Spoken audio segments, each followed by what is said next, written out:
If there is any teacher that deserves to be Teacher of the Year, it is Emma. Regardless of the situation, whether we are in school or now in our blended, homeschooling situation, there is no teacher that cares more about students. There is no teacher who cares more about her colleagues and is willing to step up and help to do anything to make everybody successful. My school this week for Teacher Appreciation made a video about the important thing. So it references a book and it says the important thing is, and they talk about all these things, but the important thing. And they talked about all our teachers, and my student said, the important thing about Mrs. Moss is her thoughtfulness towards everyone. Mrs. Moss cares about her students and coworkers. Mrs. Moss lightens up everyone around her. Mrs. Moss brings a fun twist to learning and makes it enjoyable for her students. But the important thing about Mrs. Moss is her thoughtfulness towards everyone.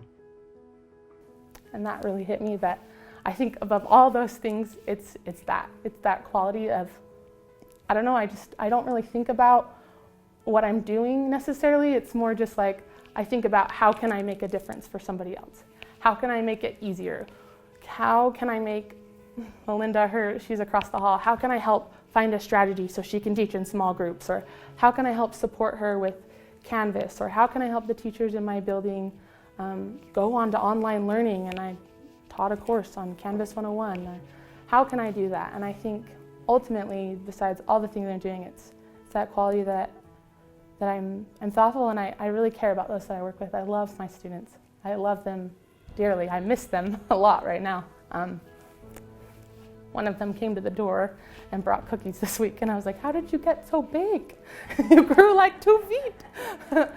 She's the most well-planned teacher I have ever seen. She's already planned for 6 months of next year, whether we're online or in person. She's got 2 different lesson plans, 2 different Canvas pages going. She's so forward-thinking in everything that she does that she's ready to take on the next step, regardless of what's happening. I think there's been a real power for educators to see that learning still continues, that despite the adversity that comes, that learning still goes on, even if a little bit bumpy at first. I think we've kind of hit our stride a little bit more now, but education is so important that we won't give up, despite COVID or whatever else comes our way. I wish she would be able to step out of her shell and see herself.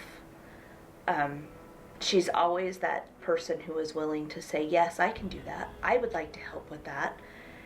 And if she stood back and saw how many things she actually has taken on and given back to this school as a whole, not just within her classroom, but as a school, she would realize what an impact that she's made on the entire community. You know, there are a lot of great teachers in Canyons, so to answer this question without recognizing them and their efforts, I would feel like I'm doing a disservice to them. There are a lot of great teachers here. But for me, personally, when I was looking for a job as an educator, so I came out of college and I gotta go make a difference. I came to Canyons because of the values that they had, because of their mission and their goals to get to that mission. And I feel like Canyons' mission is to help students be college and career ready, and their vision is to help them do that through having engaging strategies and being able to bring new technologies and innovation to the classroom so that we can help our students grow and be prepared for whatever life brings them. And for me, it would be a great honor and a privilege to represent that.